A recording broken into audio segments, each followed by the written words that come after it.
and then in January the Russians started to massively shell the city and the country, launching barrages of missiles and drones. Were you mentally sort of prepared for this challenge? And what about now? Do you react to every air raid alert? Do you shelter? I was lucky at the beginning because I went to Warsaw for Christmas and New Year.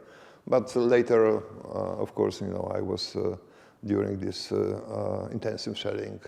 Well, I was prepared, I knew what's going on in Kiev. I had friends there. My wife was traveling here last year. Yeah, I knew the risk, of course, what's going on. But, of course, there is difference between what you hear, what you know, about what you experience. What about now? Is it like, do you feel calm, sort of, or is it tense all the time? I'm a rather quiet person. so yes, it's by nature, it exists in sense of alarms, for example. I have some 4 grades of alarms. I react differently. But panic is not a good reaction at all. What is your general impression of the country and of Kiev, particularly? Maybe you have some favorite locations or spots that you want to share? A number of them. Kiev is a fantastic city. I was there more than 20 years ago, business purposes. And of course, I was in Western Ukraine a number of times also. So it's to some extent familiar to me. And Kiev, yes, it's a beautiful city. Dnieper River, beautiful spots, monuments, and it's fantastic hills. Even in wartime, of course, you feel that this is not the same, but this is a very lively city. People being on the street, enjoying themselves, trying to forget about war for some time. Well, yeah, we all want Kiev to be as protected as possible. Speaking of that, Poland's Prime Minister Tusk said Poland has no Patriot systems to hand over to Ukraine, but it does support Ukraine by supplying other armaments that help the nation protect its skies. Is there any clarity as to the systems the government chief referred to, or are there any precise agreements on maybe Poland joining some particular coalitions within the Ramstein group, the Ukraine Defense Content Group? We are part of tanks coalition, of course, and you can expect that we do something about that. Policy of our government, previous government, it is continued by current government, is we don't provide information about specific transport, specific supplies, and also about general numbers. This is something what probably in Ukraine people don't know precisely. We provide everything what is in our hands. It was especially at the beginning. We emptied our stocks immediately regarding tanks, regarding airplanes. We didn't have red lines at all. But the problem was that our stocks were empty, simply. The problem is whether we are able to provide more in sense of production. But estimations by some professional institutions place Poland as third, fourth supplier of arms. Of course, US, of course, now, especially now, Germany, Great Britain, and somewhere behind, not so far, is Poland. But I expect more, especially regarding some pledges made by our Prime Minister. Ammunition production, for example, especially artillery. Some drones production. We are not in the coalition, this Latvia and Great Britain, but nevertheless we are much interested in that. There are some talks between our arms industry, both private and state-owned, state-controlled. So I hope there will be something fruitful. For this year, of course, according to Ukraine's needs, and especially for next year, which will be very important. I think it could be crucial for the war as such. speaking of protection and defense of Poland, particularly given the geopolitical threats arising on the continent, recently President Duda said the country is ready to place nuclear arms on its soil. And later it was clarified by Deputy Defense Minister that it was about the nuclear sharing program. That the arms are placed, but not necessarily operated by Polish forces if necessary. So how is the idea perceived by Poles in the society? Does it mean that the country is de facto preparing itself for a potential nuclear threat coming from Russia? It should not be considered in sense of future war and using nuclear arms. No, this is about deterrence. This is about providing safety measures to avoid war. Everybody knows that using nukes is something last you should do, and of course not first, like it is in NATO doctrine. And this is about providing balance, because after joining NATO, and this is something what Ukraine will be thinking about, how to be a real member of NATO. At the beginning, we are members together with other countries from Eastern Europe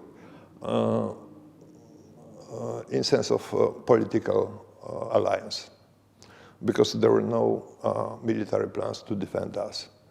Not only us, but especially Baltic states, for example. Some military experts were saying, oh, well, Baltic states are not defendable. It has changed, and like quite often, Russia did something decisive because of its aggressive behavior. Finally, we invited US troops. And US troops are more important than others in NATO. NATO is not EU. In NATO you have leader, and US is leader, very clear one. So it was, for us it was victory, because it was like saying, when somebody attacks us, he attacks also US troops. And US is very reliable ally in that sense. And with nuclear sharing, it's exactly the same. It's deterrence. And it's not aggressive move in sense of we try to threaten Russia, for example, or we want to provide something what they could consider as something aggressive. Because Russians did it already in Belarus. So this is reaction. If Russian nuclear arms are located in Belarus under Russian control, there should be something on the opposite side of the border. It is Poland, because Poland is one of key pillars of eastern flank of NATO. It could be Romania, for example, another southeastern border. When you look at eastern flank, you see that these countries are crucial. And Poland, close to Ukraine, is especially good place to do it. You want to avoid war, you have to prepare to war. You have to show that you are ready to respond in any way you are attacked. And this is a good sign for Russia, because they understand only this language.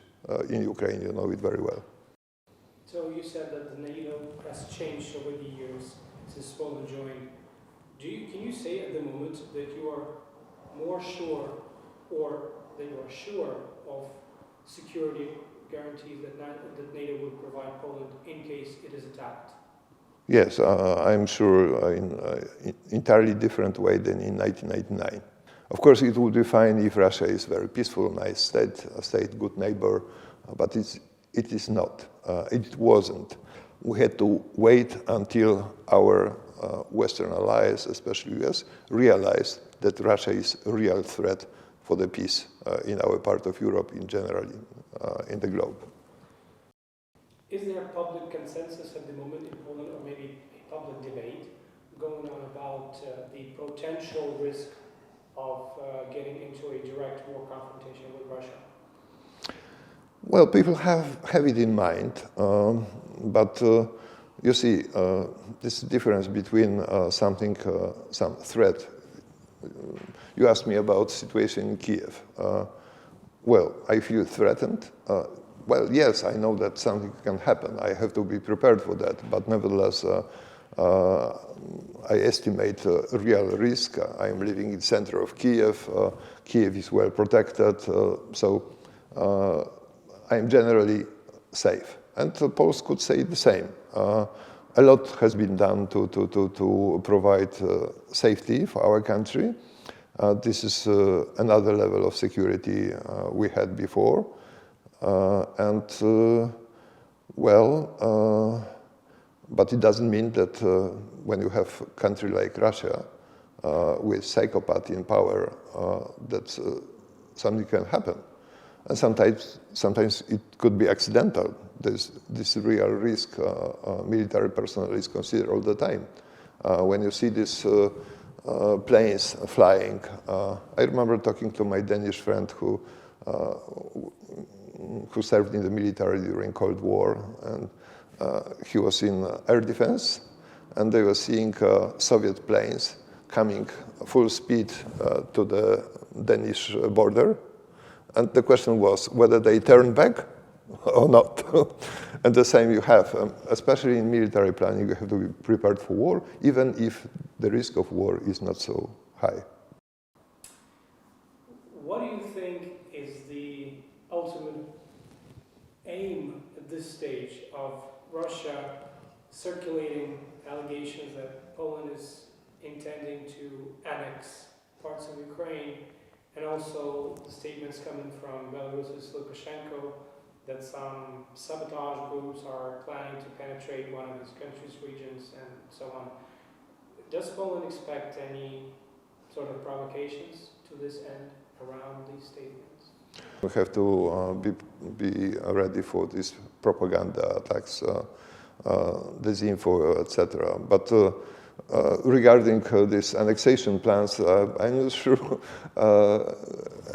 anybody believe it in Poland or in Ukraine or in some other countries. It doesn't make sense at all. Our part of Europe behind the Iron Curtain was frozen. You saw it, what happened in Balkans. Yes. Defrozen conflicts could emerge as new conflict. But I think in our part of Europe, Central Eastern, we learned a lesson.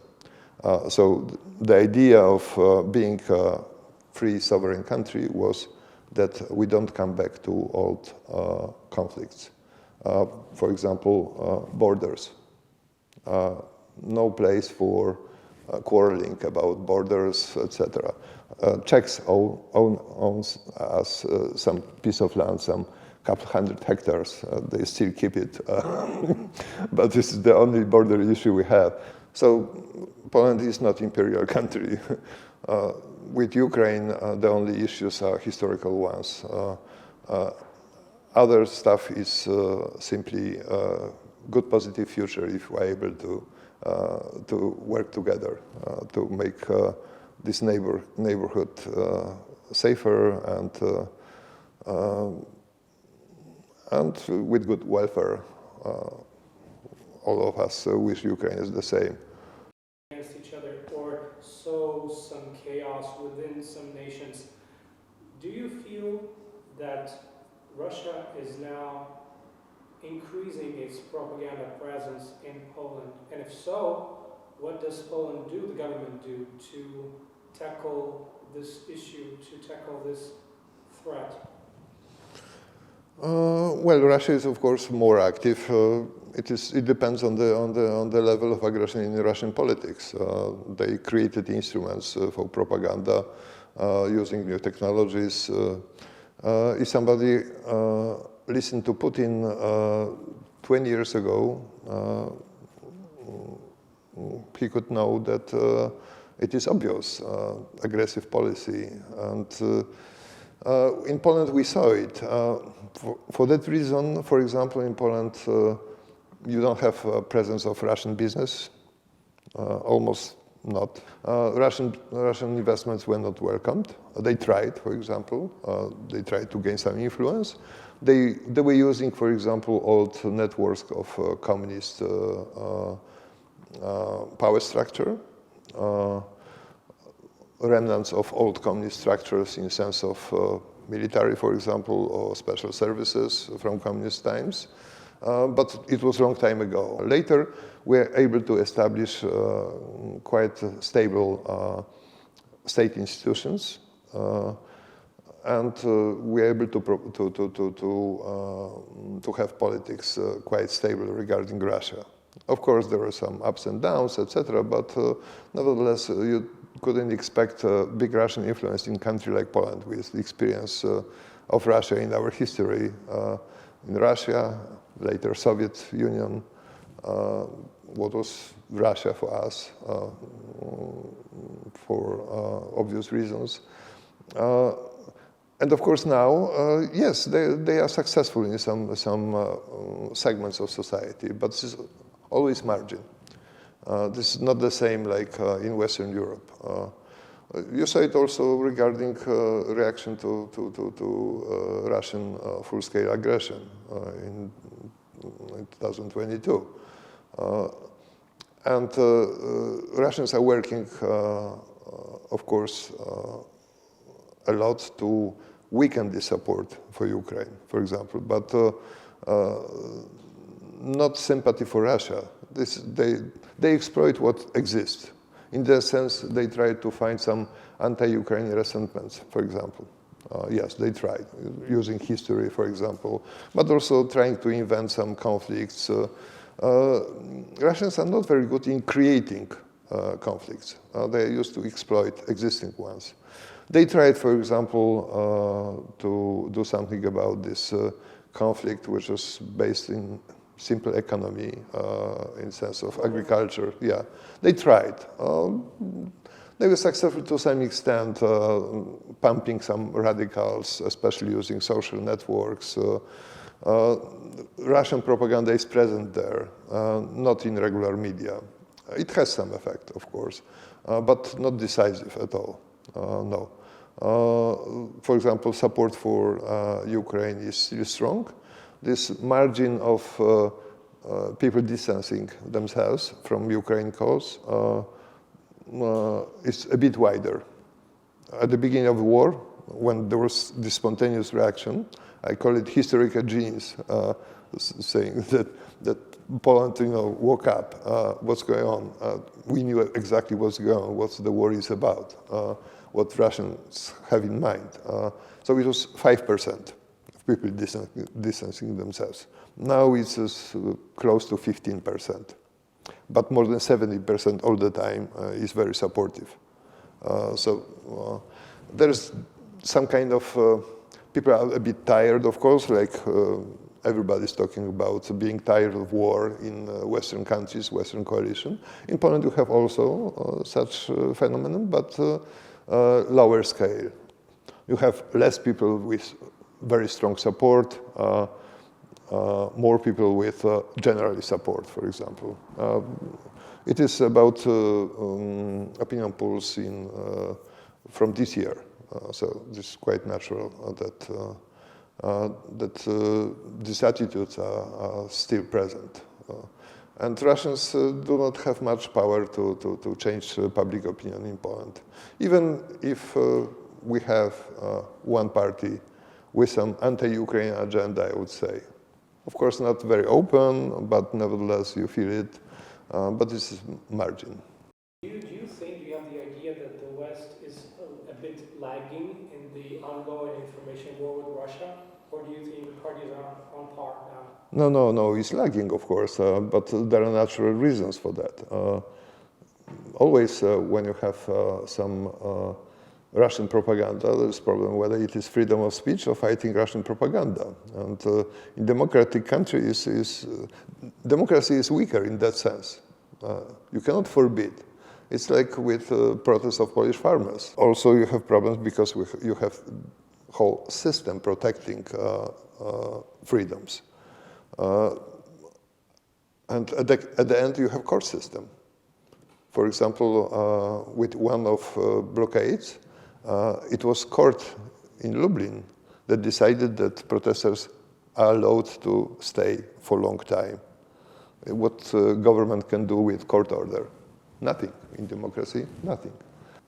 And courts could be different because I praised Czech courts, for example, because they were able to sentence people distributing war propaganda, Russian war propaganda. In Poland, courts would hesitate to do it, for example. I don't know why, but we didn't reform our courts.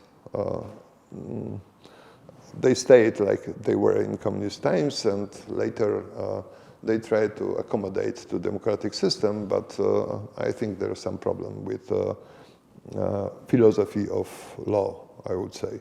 But generally, democracies are weak, simply. In short term. Long term, of course, dictators are more weak because I compare it to glass. Glass is very hard, but when it breaks, there's nothing, yes. Democracy is flexible. You pay price for that, but certainly it is better system. As for the blockades, thankfully the last remaining checkpoint that was being blocked is unblocked at the moment. We have free cargo traffic. Do you think the March meeting of the two government heads contributed to the issue being resolved? Well, it contributed a lot. Government decided to apply soft measures for obvious reasons. Support for farmers' demands, general farmers' demands, not related to Ukraine, was more than 75% among all population. So how to deal with that? So it was very challenging problem for this government, for previous government as well. And unfortunately, this conflict, this problem was allowed to become almost unsolvable because when you react too late, this problem grows. And especially when you have, in this case, at least three parties, Polish government or governments, Ukrainian authorities, and Brussels. Brussels, you will see what Brussels means when you're inside. It's quite difficult to deal with Brussels because all these parties had some instruments to solve this problem at the beginning. But it wasn't. And what happened later? You saw farmers radicalized, confused about where are the reasons for their problems, and finally not trusting anybody. When you have social unrest with lack of trust, it's very difficult to talk. So these talks of our government officials were very tough. Finally, using these soft measures, it worked. My advice for Polish farmers was go to Brussels with your tractors, because the keys were in Brussels in general. And on the Ukrainian side, there was a mistake because Ukraine thought that, well, Brussels decided, so we have right to do. It doesn't work this way in European Union. You saw protests of farmers in Italy, in France, in Belgium, Netherlands. What happened? Well, Green Deal is softened under pressure, social pressure. But Brussels is closer to France and Germany and Benelux countries than to Poland, because at the beginning, when our government tried to convince Brussels to do something about that, about this impact of uncontrolled import of agricultural goods from Ukraine, all these goods were almost dumped across the border, destroying our market. Brussels said, well, it doesn't affect European market for agricultural goods because it relates only to peripheral market. Ukraine should remember what the word peripheral means. Eastern Europe is very peripheral. Western Europe is in the center. What's not geographically right, but as future member, Ukraine should remember that being peripheral is not a nice place. When you look at European market, all import of Ukraine agricultural goods should not affect prices this way. Prices globally are very low because of Russian export, dumping prices, and in Western Europe. Don't buy this year Italian pasta because it is made from Russian grain. Yeah, it's yes, because Italy was overwhelmed by Russian grain, and of course pasta producers, they were buying it. It was cheap. And what happened to Italian farmers? They are left with nothing. So you see, that's quite a complicated problem, and of course to solve it, you have to dig deeply into facts, what to do, what real instruments are. I am sure that at the beginning of this problem, you could solve it much easier way than now. Well, a little technical clarification just for the future. Should the protest ever resume, we heard the idea is being mulled in the Polish government to make those border checkpoints part of critical infrastructure that would disallow any rallies or protests? Well, decision was made, and decision is right, because border is not a place. Border is one of the features of the state, very state-controlled. This is nature by nature. So I think it was just confirming that.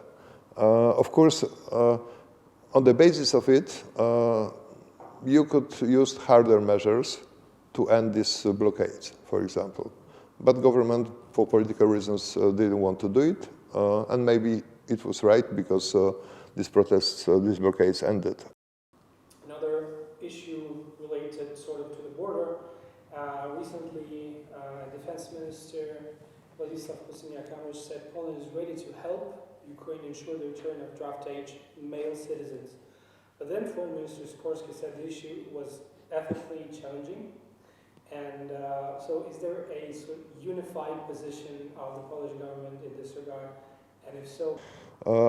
There is no response at this moment. For that reason, you have different voices from the government. We are in a very special situation because the law on Ukrainians staying in Poland was prepared to be amended in June. It's quite difficult to imagine that Polish government will send them to Ukraine by force. This is not the way it goes in countries in European Union. You heard probably what was the reaction of other countries. For example, Germany said no. They can stay, for example, even if they don't have valid documents, Ukraine documents. I expect that there will be also some discussion among EU countries, especially countries with significant number of Ukrainians living there, especially Germany, but also you have Czech Republic, you have Netherlands, Sweden. I think there will be no major impact in the sense of massive return of Ukrainian men.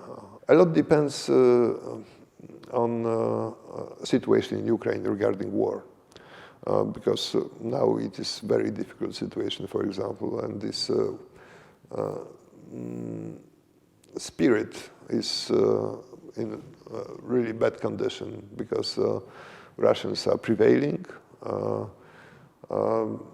Until weeks ago, there was open question whether there will be supplies from the West, from US especially. It was a decisive move. So I understand that people were thinking whether this war is really to win or not. We understand all the problems Ukrainians have. Ukrainians here and Ukrainians in Poland. I wish all Ukrainians who live in Poland good spirit. I think it's duty, but that's my personal opinion.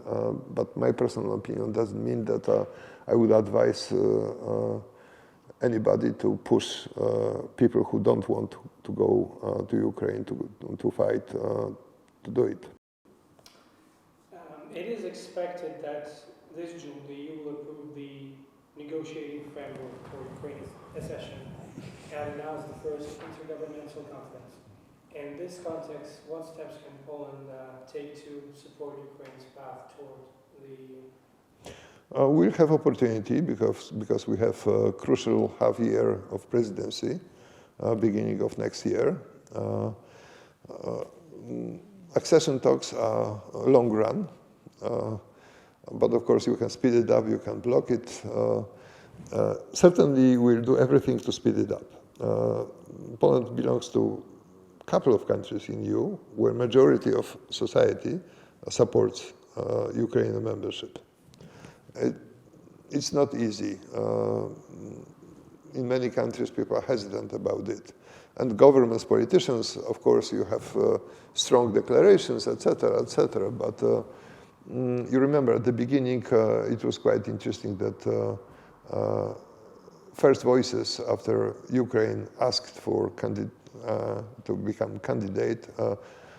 Oh, sorry, we have to reform the European Union first, and later we could discuss your membership plans.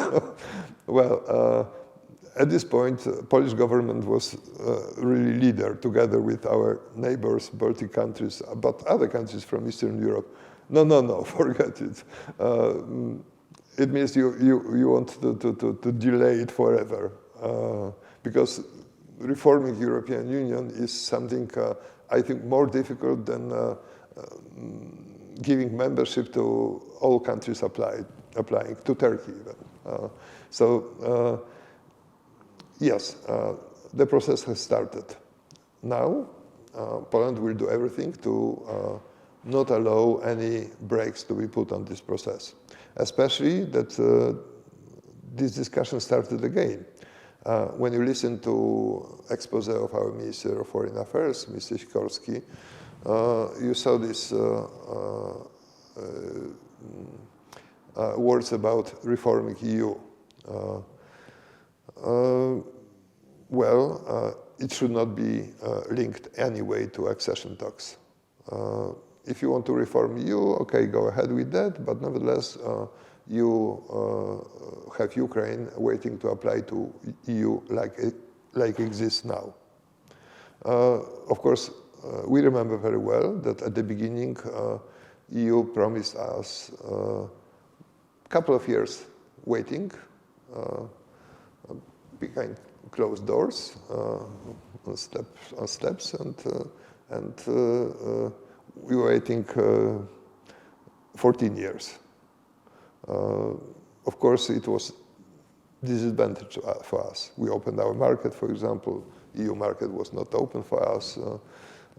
It was game. The same game you will see. But Poland will do everything, having its own experience, not making any games trying to delay it. If you talk in generally about integrated Europe, Europe ends in the east where Russian border is, real Russian border, not occupying zone. That's fundamental thing. And this is not obvious for our West European friends. EU membership accession talks are like, it's long run. It's very challenging in sense of very tiring experience. NATO is jumping across the wall. It's very hard to do it. Wall is very high, but this political decision basically regarding EU is more technical, more complex. It's difficult, really. Well, bilateral cooperation is easier to understand and to grasp and to sort of figure out how it works. And Polish government will create a council on cooperation in Ukraine, which will include scholars, entrepreneurs, government and local government officials. What are the areas of potential cooperations? Maybe you know about some concrete projects that will be actively developing within that. I think there are two fields. One is generally to establish this complex relation and to provide some institutional framework for Polish-Ukrainian cooperation. Second is something what should be below this council, more practical thing. During previous government, we had special team under one of ministers dedicated to reconstruction of Ukraine, Polish efforts. We have a lot of activity, but it is not systematic and it should be put in order. For that reason, for example, we go frequently to Kharkiv because there was idea about concentrating our reconstruction efforts, rebuilding efforts in one of regions. And Kharkiv is very challenging, but it's important as well. So there was no decision taken by new government about continuation of this idea, but yes, we try to convince our government that some systematic work should start. We look for Ukrainian partners, for example, regarding business. We have a list of 3,000 companies willing to work in Ukraine. Some of them are already present.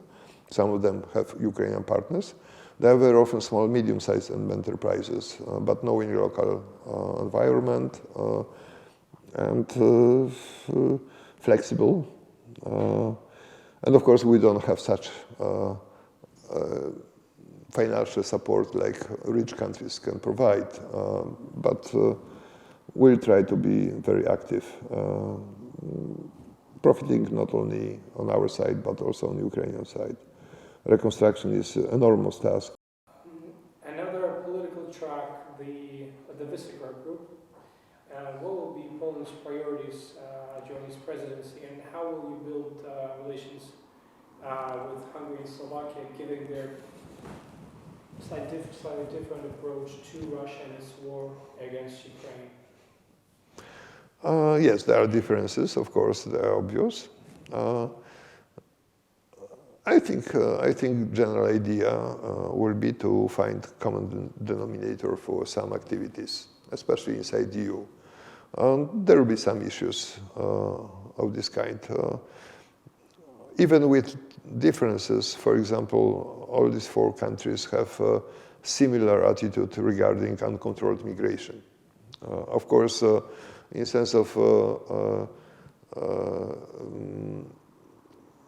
making political issue of it, there's difference between statement made by Orban and by our officials, but generally we have something in common regarding that. And also some economic issues.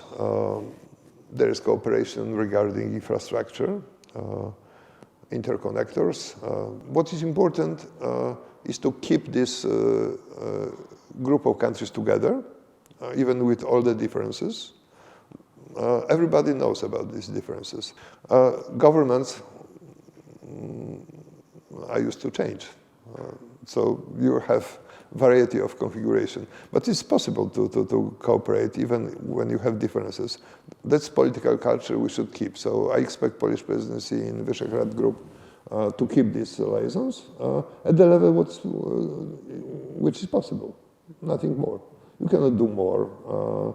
You cannot be too ambitious. In June, we'll have the inaugural Global Peace Summit held in Switzerland. What hopes does Poland have the summit, what expectations, and are Poland's top officials planning to participate in the event? For sure.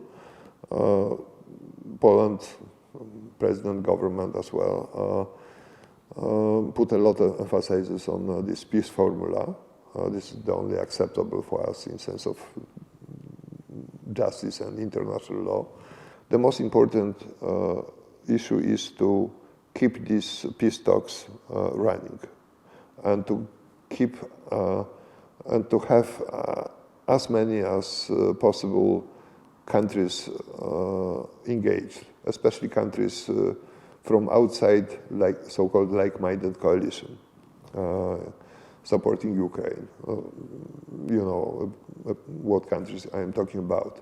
China is a very special issue. Nobody knows whether China will come or not. China is quite ally of Russia, but countries like India, Brazil, African countries, Asian countries, number of countries for whom this war is very distant. Like for us, some conflicts somewhere in Africa, Asia, are also very distant. To convince them that this is the right thing to be in this peace formula and to support the general judgment. But you don't expect, nobody can expect peace to happen because of this conference. But nobody should expect that there will be a result in sense of strong document similar to what like-minded coalition is able to provide. No, it is ongoing effort to keep public opinion, global public opinion, behind Ukrainian cause. Real peace is, unfortunately, at least for now, is effect of war. Not this year. I'm rather pessimistic or realistic. This year, Ukraine, I hope, will defend itself with support of allies. That's everything what could be achieved from the military point of view. And Russia understands only military means, military instruments. So the question is about next year, whether Ukraine will be prepared, not the way the so-called counteroffensive. Ukraine was pressured in an unacceptable way previous year. To think about real peace, not frozen conflict, Ukraine has to prevail. Does it mean that Ukraine will regain everything what is lost for now? Hard to say. It is for Ukrainians to decide. It's obvious in Poland. It's general conviction that Ukraine should decide about it. But nevertheless, Russia should be defeated this way or other. And it gives prospect for peace. And in that sense, countries involved in the Swiss conference and other conferences following that should be on Ukrainian side. See any parallels in the way that the Western democracies are now responding to Russian aggression against Ukraine with the way the allies of that time before World War II were responding to the initial acts of aggression by Hitler? Well, you saw it a long time. Appeasement, it was word used to describe situation, especially regarding situation after Maidan and first wave of Russian aggression, Crimea and Donbas, Lugansk regions. You saw this appeasement attitude. At the same time, you had these Minsk talks. Germany was eager to build Nord Stream 2. People and politicians, especially in democracy, like quiet times. They try to avoid problems instead of solving them. My opinion, as maybe not historian, but observing history a long time, is that we have a number of politicians, but you don't have statesmen. Statesman is somebody who can go to the people and say, sorry, the situation is such and such. You have to make a difficult choice. You have to do something. politicians are going to people and asking for votes. So they are used to say nice things to people instead of providing them with difficult choices. Because sometimes, well, you are rejected. It was a situation of number of great politicians in 20th century, 19th century. So the problem is that still people are thinking in short term. Short term means what will be the next election. Polish-Ukrainian relations were difficult previous year because we had elections. And unfortunately, we had also election this year. Too many elections. And in a number of countries we have elections, American elections, etc., etc. This weakness of democracy, especially when you have politics short-sighted. And when you deal with such challenges like imperialist Russia, you cannot be short-sighted because this imperialist drive is long term.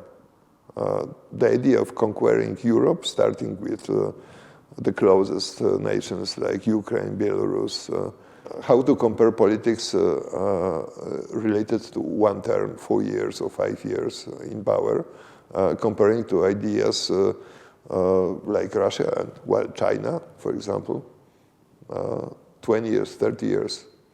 So there is problem, yes, there is parallel, of course, but fortunately, because of these lessons, at least we don't repeat the same mistakes.